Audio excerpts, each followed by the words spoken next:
कहानी शांति हवन के पिछले भाग में हम लोगों ने जाना कि कैसे मोहन अपने दोस्त जयदीप को फ़ोन करके किसी के घर में छुपे होने की बात बताता है और विनायक के बारे में सब कुछ बताता है और बाद में विनायक को ढूंढने की बात कहकर फ़ोन काट देता है। अगली सुबह होती है। मोहन से पूजा की सामग्री के बारे में पूछा जाता है। उसके दिमाग में जो कुछ आता है, मिठाई, अगरबत्ती, धूप बत्ती, लकड़ी, वो सब कुछ बोल देता है और कुछ घंटों बाद पूजा का सामान भी आ जाता है। मोहन पूजा के लिए बैठकर उल्टी सीधी तैयारी करने लगता है। तभी ललन उसके पास आके बैठ जाता है और उससे कहता है, और पंडित जी कुछ बताइए अपने बारे में। मोहन कुछ नहीं बोलता है। फिर ललन कहता है, अच्छा आप नहीं बताना चाहते तो ठीक है, मैं अपने बारे में आपको कुछ बताता हूँ। मैं कानपुर में 10 साल पहले आया था। यहाँ ये घर खरीदा और अपना कारोबार लगाया। वैसे तो 10 साल हमारे बहुत सुख चैन से बीत गए, पर पता नहीं क्या पिछले महीने से घर में समस्या का अंबार टूट पड़ा है।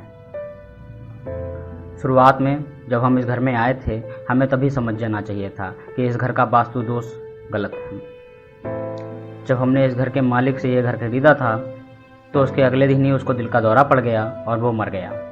हम इस घर में आ भी नहीं पाए थे। मैंने उससे घर के कागजात पे दस्तखत करा लिए। ये तो मेरी चालाकी थी। शायद आप उसे जानते होंगे। कानपुर का काफ़ी अमीर कारोबारी था वो। विनायक उसका नाम था। ललन के मुंह से विनायक का नाम सुनकर उसे यकीन नहीं होता, तो वो एक बार फिर से ललन से ये नाम पूछता है। ललन दोबारा विनायक का नाम लेता है। मोहन उससे पूछता है कि क्या काम करता था विनायक और कहाँ थी उसकी दुकान। ललन उसे बताता है कि उसका सोने का कारोबार था और बड़े बाजार के पास उसकी दुकान थी।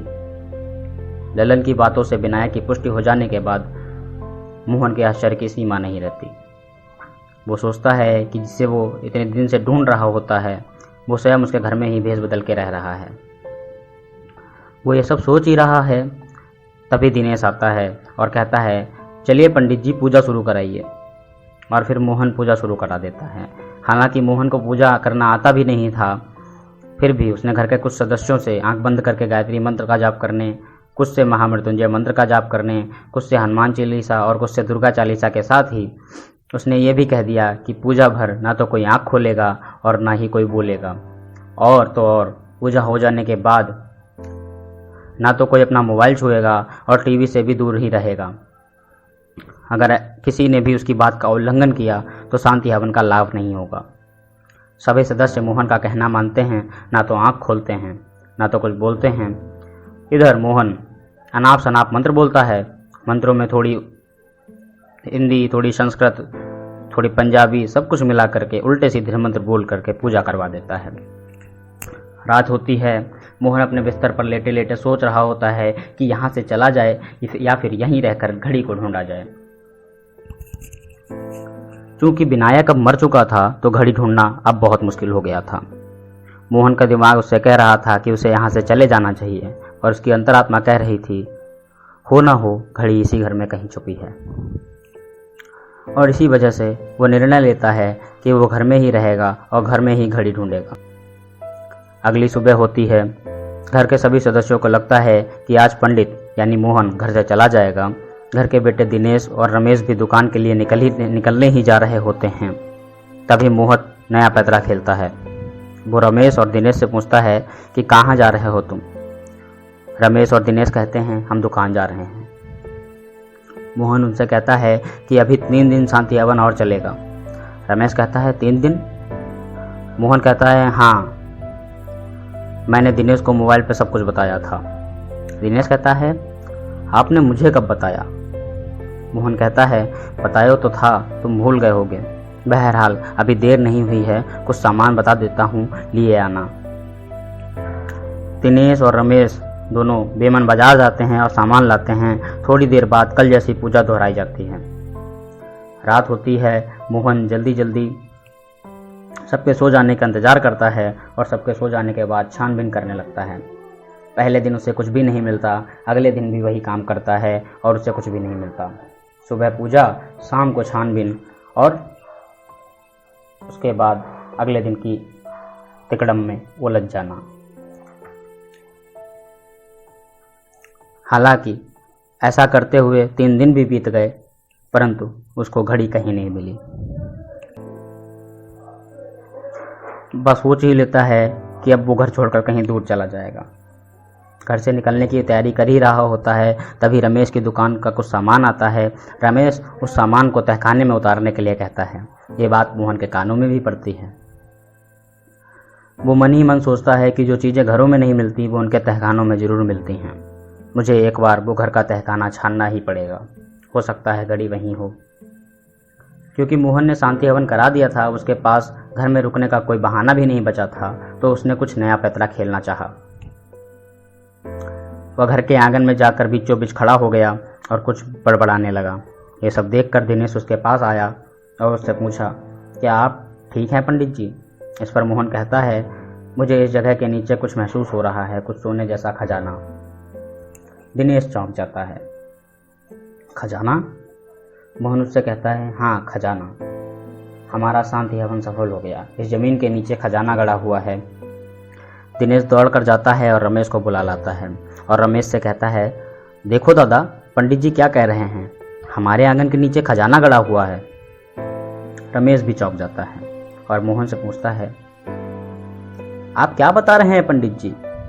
मोहन कहता है, हाँ इसके नीचे खजाना है। रमेश थोड़ा अजीब ढंग से बोलता है, मैं नहीं मानता। तो मोहन उससे कहता है, मेरा फर्ज तुम्हें इस बात से अवगत कराना था, बाकी तुम्हारी मर्जी। दिनेश ये सब सुनकर रमेश के कान के पास जाता है और कहता है, दादा करवा लेते हैं ना खुदाई, अगर खजाना हुआ तो बहुत अच्छी बात है, अगर नहीं हुआ तो हम यहाँ नल की बोरिंग या फिर समरसेबल करा देंगे, वैसे भी हमारे यहाँ पानी की बहुत किल्लत है। रमेश दिनेश की बात सुनकर कुछ सोच विचार करता है और फिर काम को मजदूरी दे देता है। लल्लन से भी पूछा जाता है, वो भी थोड़ा सोच समझकर काम को मंजूरी दे ही देता है। कुछ घंटों बाद मजदूर भी आ जाते हैं और काम शुरू हो जाता है।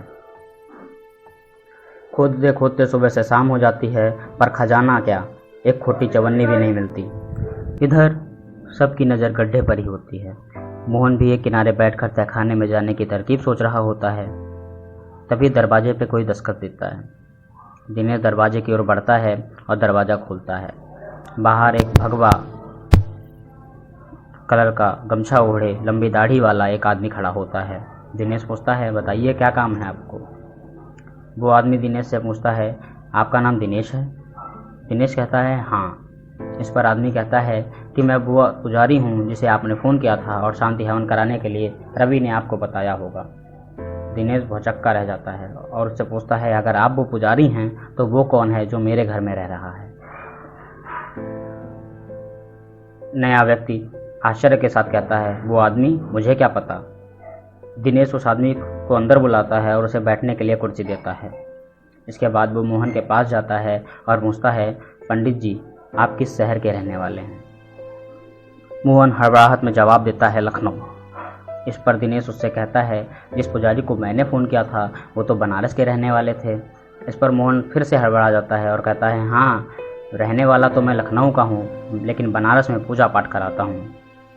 दिनेश फिर उससे पूछता है, आप रवि को जानते हैं, कहाँ है वो आजकल? मोहन कहता है, रवि तो मेरे संग ही रहता है बनारस में। अब दिनेश गुस्से से भर जाता है। तभी मोहन के गाल पर एक मधुमक्खी बैठती है। मोहन उसे भगाने की कोशिश करता है और उसकी नकली दाढ़ी उसके गालों से हट जाती है और उसका भांडा भी फूट जाता है। सब ये देखकर चौंक जाते हैं। रमेश मोहन से पूछता है, कौन हो तुम? जो असली पुजारी होता है वो कहता है, ये तो वही सातिर चोर है जिसकी खबर टीवी पर हफ्ते भर से चल रही थी। आप लोग इसे नहीं जानते? दिनेश कहता है, नहीं, इसने हमें ऐसे चंगुल में फंसाया कि हम टीवी देखना तक भूल गए। पर अब मैं पुलिस को फ़ोन में लाकर इसके किए की सज़ा दिलाऊंगा। और इसके बाद पुलिस को फ़ोन मिला देता है। मोहन उसे पूरी बात भी बताता है, पर वो कुछ नहीं सुनता। दिनेश के पुलिस को फ़ोन करने के कुछ समय बाद ही मजदूर उस गड्ढे से एक बक्सा निकालते हैं और दिनेश को देते हैं। दिनेश हाथ में वो बक्सा उठाता है और ज़ोर से चिल्लाता है, खजाना मिल गया, खजाना मिल गया। सबके सब दौड़कर दिनेश के पास जाते हैं, जिसमें मोहन भी शामिल होता है।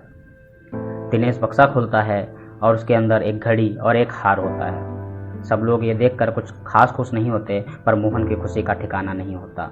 दरअसल वो वही घड़ी थी जिसका चोरी होने का इल्ज़ाम विनायक ने मोहन के सिर डाल दिया था। मोहन खुश होकर दिनेश के गले लग जाता है। थोड़ी देर में वहाँ पुलिस आ जाती है और मोहन की तरफ बढ़ती है। मोहन बक्से से वो घड़ी निकालता है और पुलिस को दे देता है और कहता है, ये लीजिए घड़ी, जिसकी वजह से मैंने निर्दोष होकर भी 10 साल की सज़ा काटी। और अब जानते हैं ये घड़ी मुझे कहाँ मिली है? ये घड़ी मुझे इसी घर में मिली जो कभी विनायक का घर था। पुलिस घर के सदस्यों से कुछ पूछताछ करती है, जिसकी वर्ज पे मोहन को बेगुनाह साबित कर दिया जाता है। पुलिस उससे कहती है कि तुम निर्दोष साबित तो हो गए, पर कल कुछ कागजी कार्रवाई करने के लिए तुम्हें चौकी आना होगा। अगले दिन मोहन कागजी कार्रवाई कर ही रहा होता है कि कई लोगों की भीड़ पुलिस चौकी में आ जाती है और इंस्पेक्टर से घड़ी मांगने लगती है। इंस्पेक्टर उन्हें घड़ी दे देता है। मोहन उनसे पूछता है कि ये आप क्या कर रहे हैं, घड़ी इन्हें क्यों दे दी? इंस्पेक्टर कहता है, घड़ी के असली मालिकों को घड़ी ना दूं तो किसे दूं? मोहन कहता है, घड़ी का मालिक वो तो विनायक था।